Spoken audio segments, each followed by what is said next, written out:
Hello, beautiful people. Welcome to A Dose of Dawn. I know people always say, let me give you some time to jump on in. Well, I'm actually a few moments late, so we're just going to get this thing flowing and going. So I am your host, Dawn Patrice, here with another live edition of A Dose of Dawn podcast, where you will be inspired to tell your story transparently and building confidence from the inside out through storytelling. Excuse me, I'm rushing. So let me take my time. So today I'm excited about today's guest because she is an intimacy coach, and you know who doesn't like talking about sex, or shall I say, a lot of people aren't comfortable in talking about sex and intimacy in an open forum. However, I think she is the perfect person to discuss and just have great dialogue to help us ladies and men in how to build our intimacy from the inside out. So I'm going to bring in Dr. Jack, and she is going to introduce herself, and we are going to get this thing going.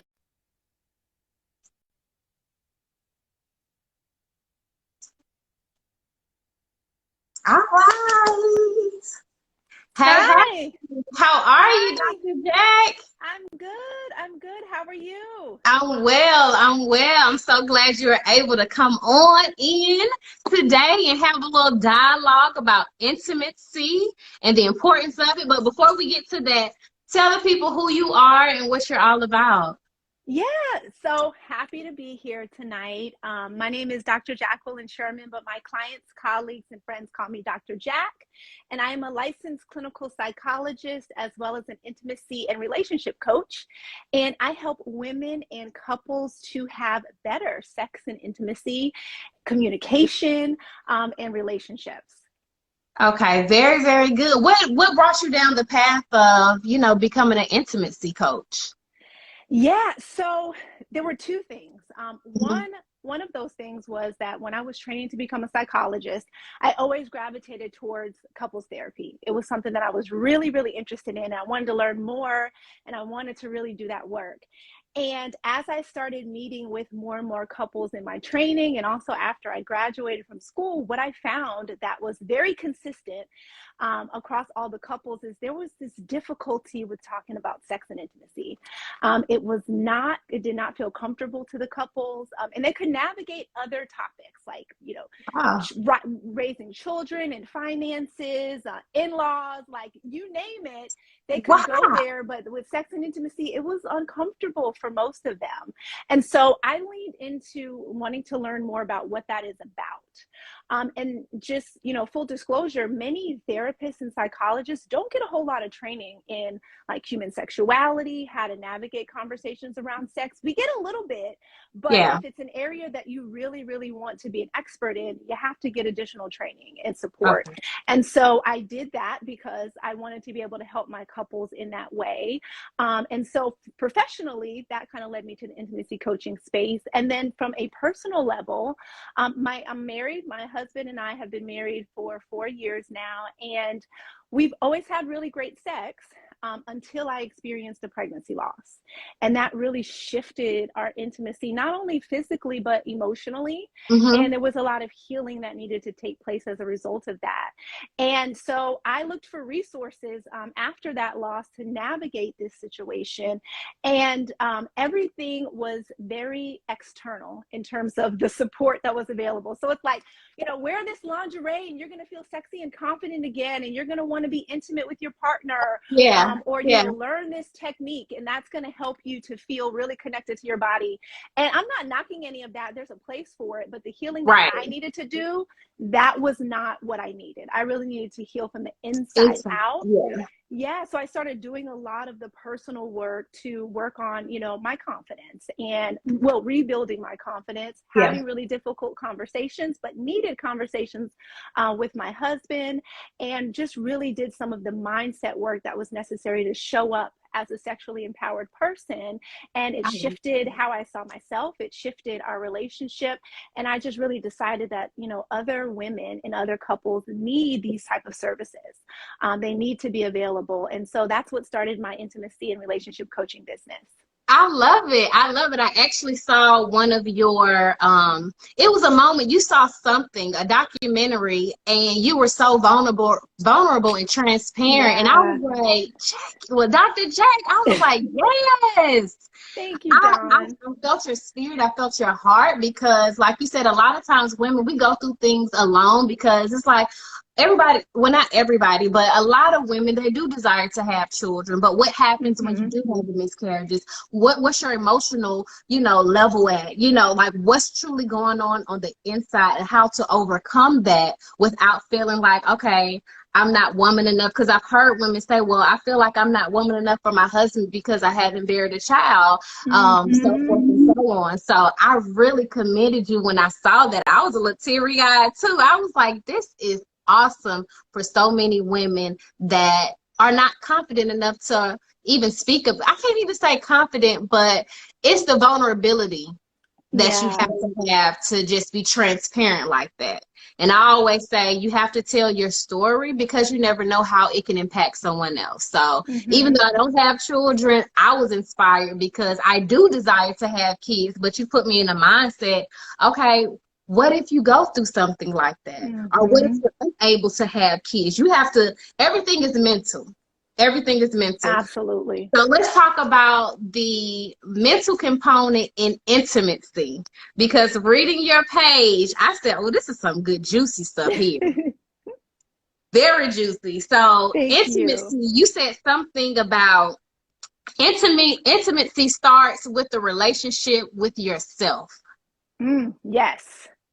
Yes, yes, yes. Say that again. Yes. Intimacy starts with the relationship with yourself. So dive a little bit more into that for men and women. Yeah, absolutely. So I think that one of the most important things to think about when we talk about intimacy is the vulnerability piece. Like, and you've mentioned it in some of the things that I've shared just personally, with my transformation to this space. But I think that sex in general and intimacy in general really starts with how you view yourself Mm, and the safety that you create with yourself, the relationship that you have with your body, how you speak to yourself, like the story that you tell yourself about who it is that you are and how it is that you're showing up. So all of that is extremely important to intimacy. And I think that sometimes we, especially, I'm going to say women, sorry say to like kind of, be gender specific here, but I would say that most of my clientele that experience this are women, is that we look for that external validation from our it. partner to feel confident, to be able to feel vulnerable when it comes to intimacy. And so that is really important. It's important to be able to have that safety with your partner, but how are you talking to yourself? How are you treating Yes, yourself? Are you a best friend to yourself? Are you caring and loving and nurturing and all of the things that you would want someone to be to you, to right, yourself? Right? Because that's really the foundation of intimacy. And oftentimes we're not. We right, are very critical and judgmental and mean and don't have grace for ourselves. And so that oftentimes is the starting place for me when I'm doing, my coaching work and even the therapy side of things, in the work that I do, is really trying to figure out what is your relationship with yourself. Let's start right. there before we really start to explore how interpersonally are having relationships with others. Is that a challenging part of the session for women at first? Because it's like, talk to, Yes. like, what is that like? You know, I really like that question. I think that yes, it's challenging, but I think it's unexpected. So that's Mm, the piece that I think when people hire me, they hire me oftentimes because they want to have better sex, they want to have better communication around sex. They really want to get on the same page regarding sex and intimacy, and I give them what they need, right? Which is the mindset work that is necessary to be able to get to that place. And so oftentimes they are really surprised about, in terms of how I coach in my coaching model, how much I focus on mindset and yeah, really help them to evaluate their thoughts. Are you having desirous thoughts, or are you having thoughts that are taking you away from desire? Because that's a really important piece. And, women will come to me and say, I'm not feeling sexy. I'm not, my libido is gone. well, are you thinking sexual thoughts? Are you thinking thoughts that are going to help you get closer to desire? Or are you bashing your body and Mhm. telling yourself, that you're not where you want to be in life? Are all of those things that you are mentally telling yourself helping you to feel more sexually empowered? Or are they decreasing your sexual empowerment? Right. And I just saw someone say, I talk bad about myself. So what would you Mm-hmm. tell your clients? Well, you just said it. So what is that, Michelle? What would you Yes. tell Michelle, just a little nugget real quick of encouragement with that? Yes, Michelle. So first and foremost, I want to tell you, you are normal and you are human, right? So that's the first thing that I do, is just really validate for people that the experience of being negative towards ourselves is a Hmm. human experience that is created by societal conditions, right?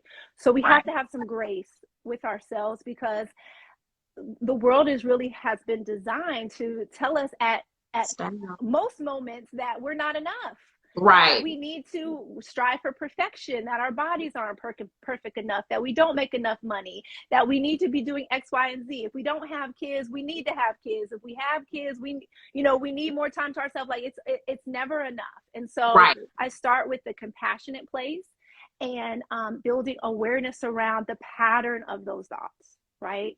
And so are those thoughts, in terms of, you not talking kindly to yourself, are they centered around body image? Are they centered around who you may be as a mother, or as a partner, or as someone who is an employee or an employer? Like what is the theme around those thoughts? And then can you start to use language towards yourself that you would use to a best friend? Right. So that can be really helpful. I often tell my clients, okay, I want you to repeat some of those things that you just said about yourself. Now, would you tell that to your bestie? First Right. of all, would you have one if you was talking to her like that?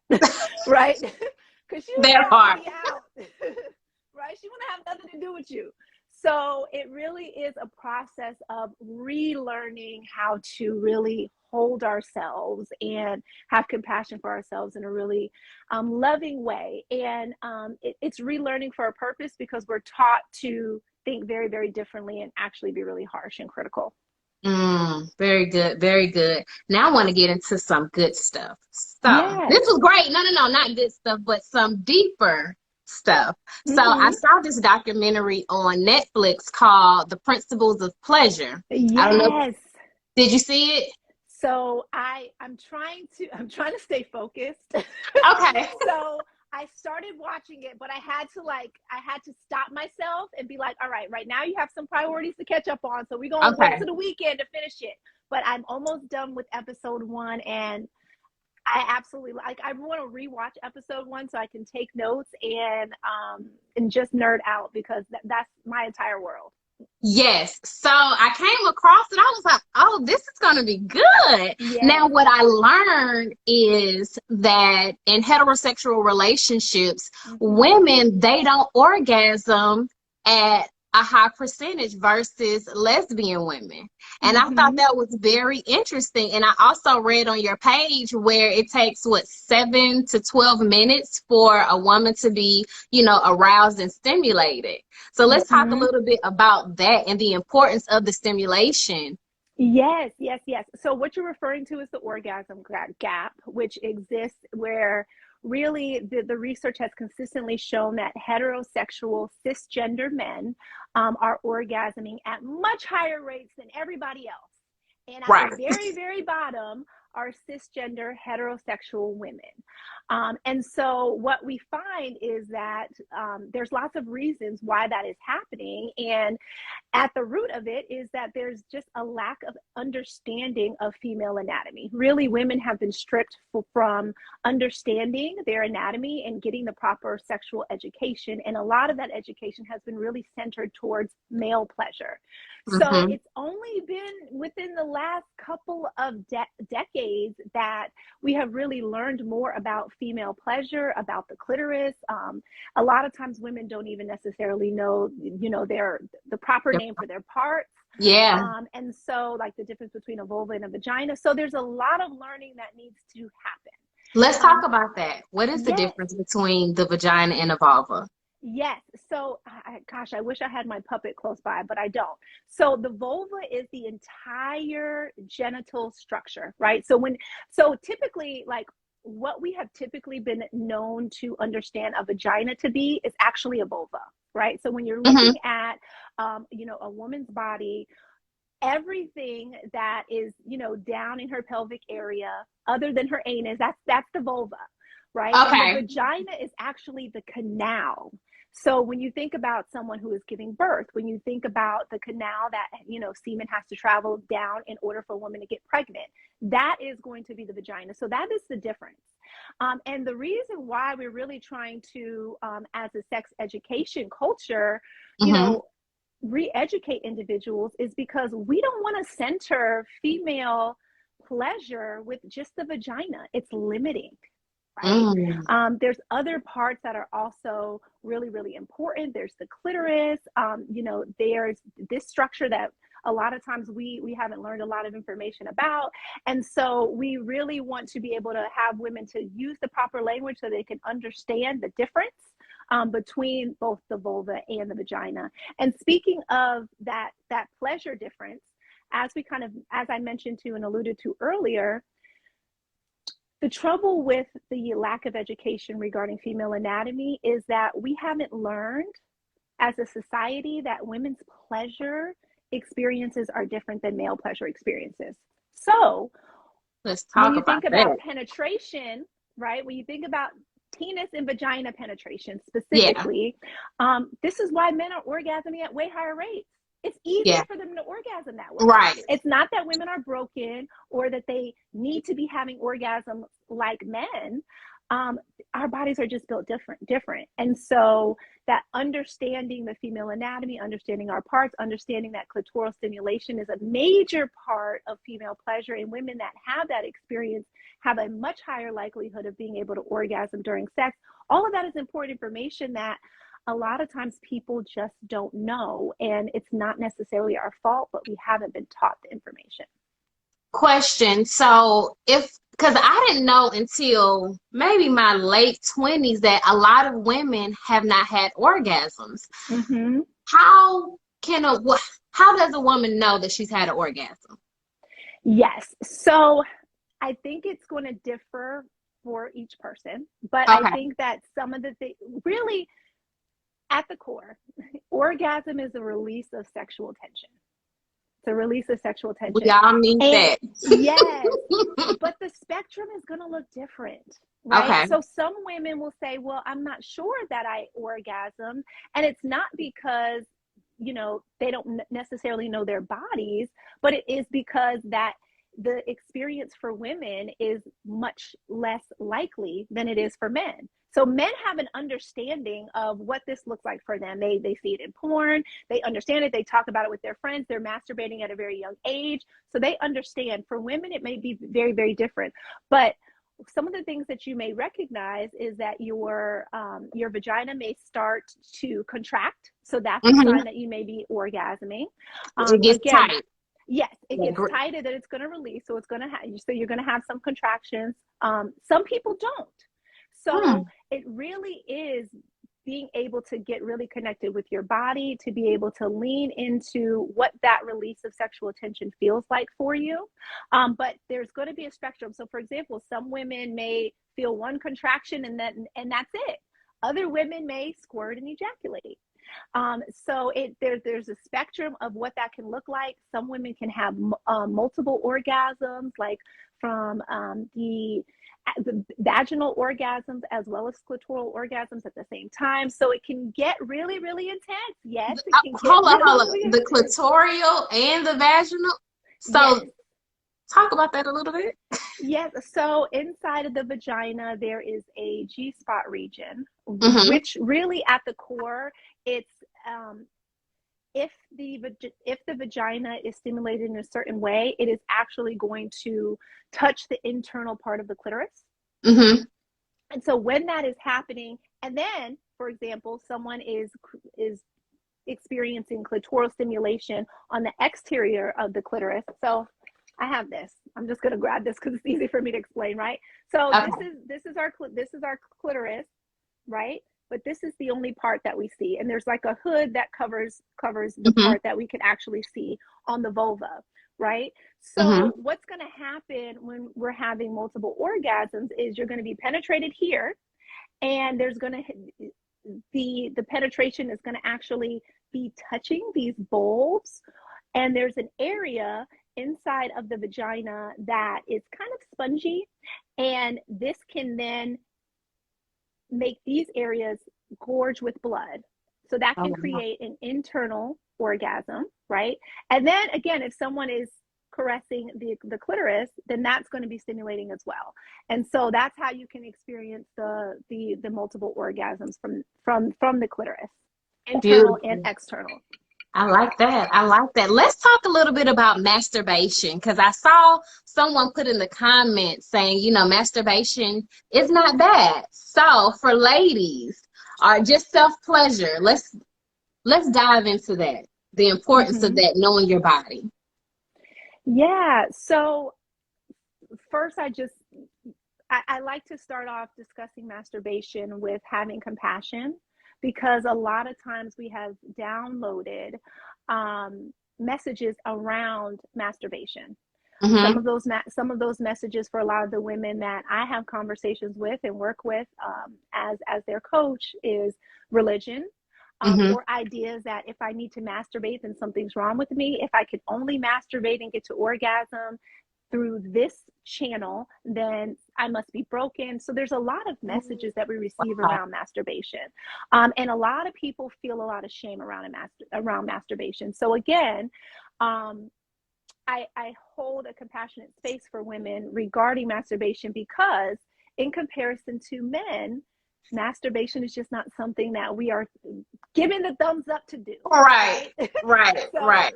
so if we do get to the place where we feel more comfortable in that space, it can be extremely helpful to masturbate. The reason why is you get to learn your body, right? Thinking about, again, intimacy starts with you. It starts with your Right. relationship with you.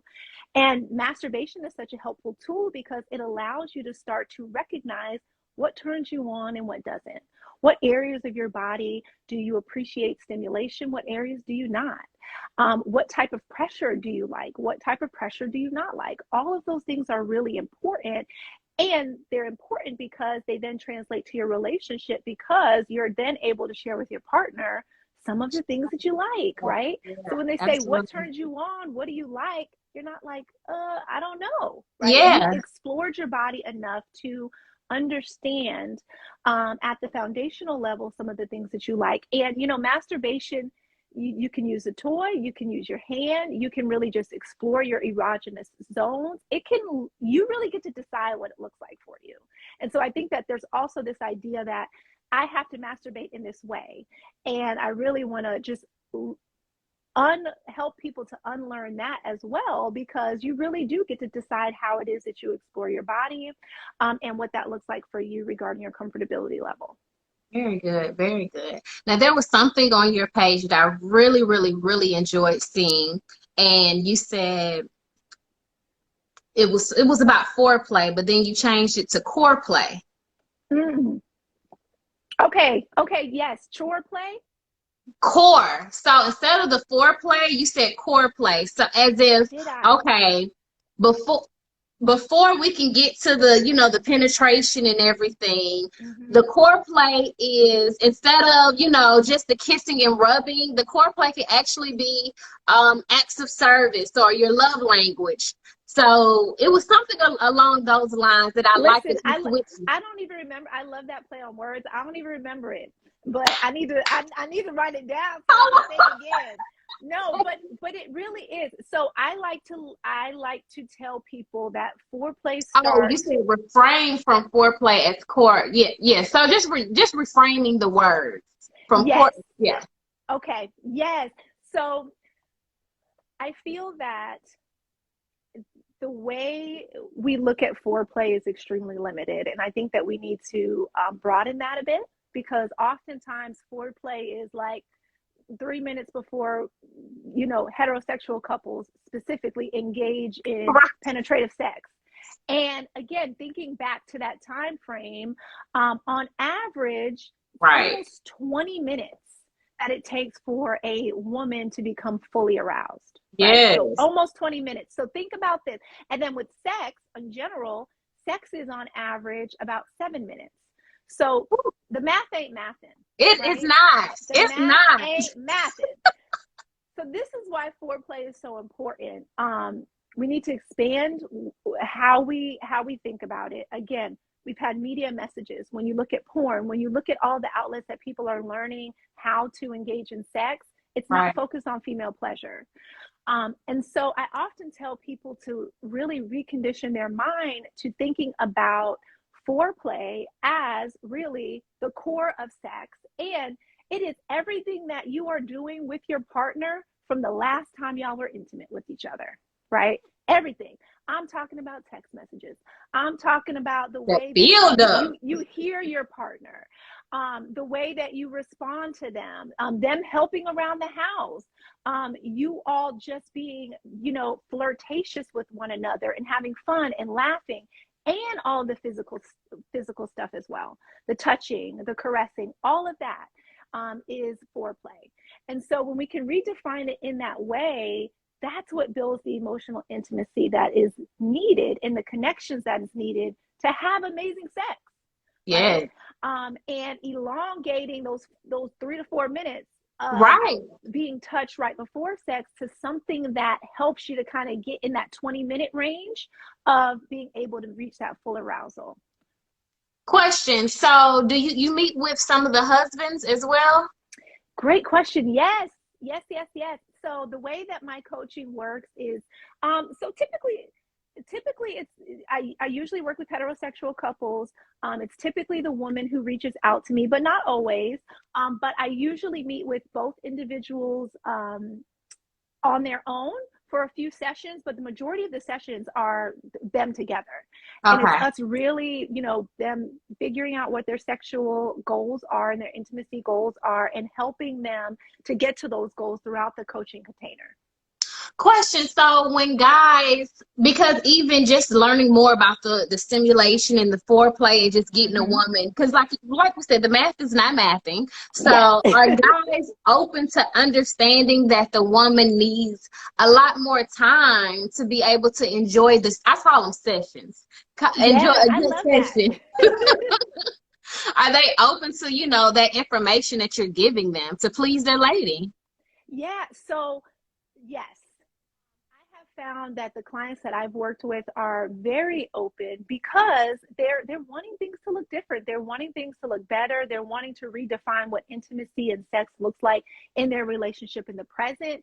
And they're willing to do the unlearning of everything that they've learned to be able to learn new things that are going to work in the current.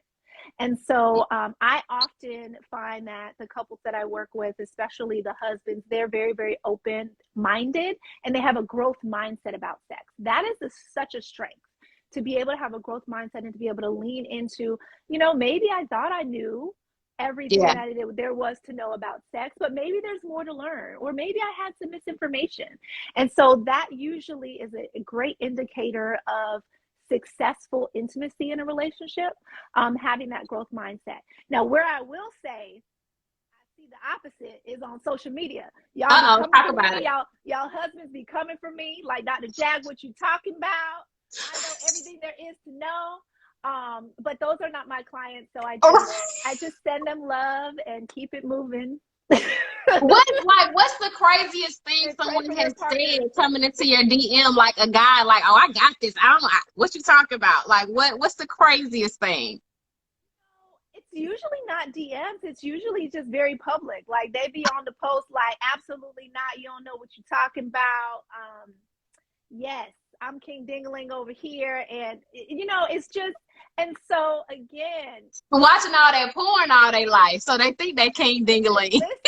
listen. Every partner I've had, I make them orgasm. And I'm like, okay, you know, listen, You're not my client and you're not my partner, so I'm not going to be invested. You have a blessed day, sir. Right. And somebody said that's probably the ones that need the help. Exactly. That's definitely them. It's Yeah, definitely the because ones that they're need not help. open-minded to receiving the Yes. information that's needed. And truth be told, even in the documentary, they were saying how women, they fake orgasms. Yes. Yes. It's I believe the research suggests that about 85% of women have faked orgasms, right? So for example, them that be hit me up in the comments. Oh, I'm making everybody orgasm over here. Right. Listen, the math ain't mathing. The statistics are probably right, and it's probably been some lies. And at the core, people will get on women for, why are you faking orgasms? Why are you doing that? This is the thing. There has been so much pressure when it comes to women to perform sexually a certain way that it makes a whole lot of sense why there's pressure to fake orgasm. Yeah. Right. A lot of times it's people pleasing. A lot of times it's, I just want this to be over with. It doesn't feel good. I'm not going to orgasm. And so I'm just going to say I did so this can be over. Right. Yeah. There's just a lot of pressure to have this perfectionistic sex where everybody ends in orgasm. And it really has caused that divide in the orgasm gap, and a misconception that men out here thinking that they making everybody orgasm when the statistics not supporting that. I'm sorry. Y'all think y'all dropping some dick off and it's like, it's not dicking, okay? That's what it is. Right. I was speaking to someone close to me and I was also looking at your page and talking dirty. How important is that? Or is that really important in intimacy with your mate? Yeah. So you really get to decide for your relationship how important that is. But a lot of people do really like that type of stimulation. They like, to be told and to hear how much their partner wants them, or they like to be able to verbalize that, etc. Like it's very erotic for them. And so if it is something that's important to you, you can practice. There's lots of things out there to be able to help support you in that. But oftentimes people will come into me and say, this is something that I don't feel comfortable with. My partner wants more of this.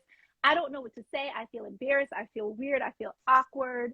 And so I often tell people to do the uncomfortable thing and to practice. Start with practicing in the mirror.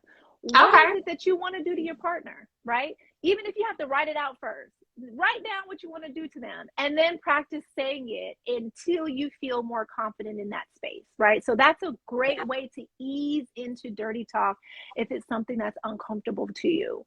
And getting descriptive is key to being able to talk dirty. So really, really, really like Get nasty with it. closing your eyes and in your mind telling them exactly to all of the details of what you want to do. That can be a great way to talk dirty. And so it's something that people are uncomfortable with. A lot of people are uncomfortable with, and it's a skill. So with any skill, it takes practice to be able to build that skill, to be able to feel more comfortable and confident in it. But there's lots of resources to be able to help. I often encourage people, if they do want to practice talking dirty, read erotica, listen to erotica, right? That's all erotica is talking dirty.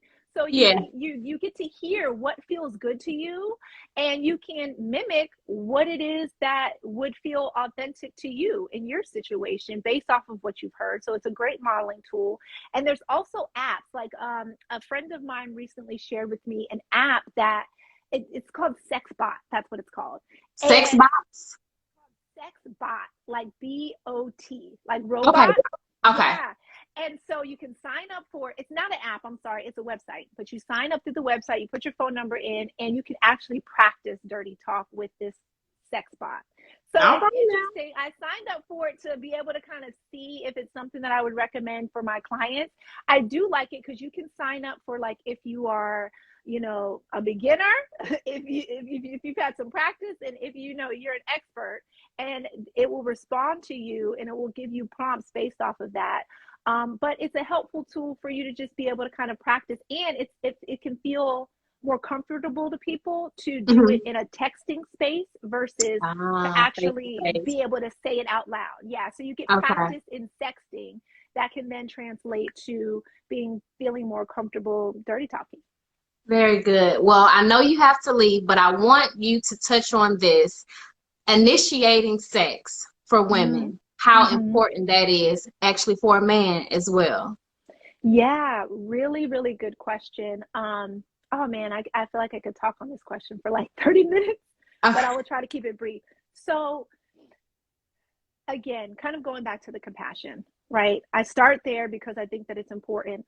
A lot of women don't necessarily feel comfortable with initiating sex for a lot of different reasons. I was one of them. And my husband and I had to have some really serious conversations around how important it was for him to feel Yeah. desired. And I really had to understand that. I really felt way back in the day that, listen, initiating sex, that's your job. That's your Right. job, boo. Listen. But I had to really learn that. And when I looked at the research, what it shows is that there's typically one partner that initiates more. And it's that when that partner starts to get burnt out, then what happens typically in relationships is the frequency of sex decreases. It declines significantly. I didn't want us to have that pattern. And he had voiced and vocalized that, hey, I feel like this is not a team effort. Right. And so Mhm. that's what I encourage people to remember, that when you're in a relationship, everything is a team effort.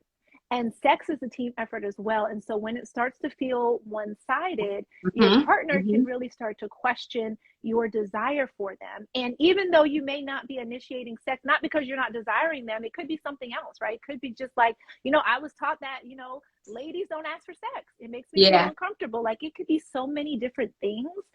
But I think what has been consistent with the couples that I've worked with is that lack of initiation then causes the male partner specifically to feel like I'm not wanted sexually, and that can really damage their ego, their feelings of love, etc. So it's important to have those conversations, and it's also important. Initiation is a skill, just like dirty talk, so it takes Yes. practice. Yes. And you can also ease into it with as much comfortability as you can.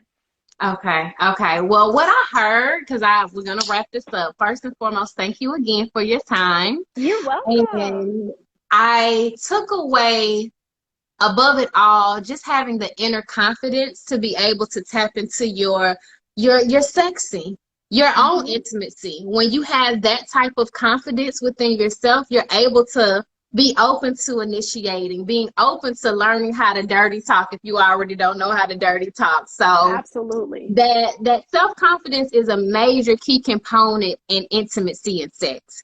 And also just your mind.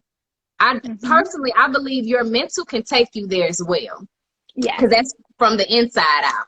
So I hope that everyone that was listening, you take some great nuggets from this podcast today, and knowing that from the inside out is what's important to get you and your mate to the next level, and sex, intimacy, all that great stuff.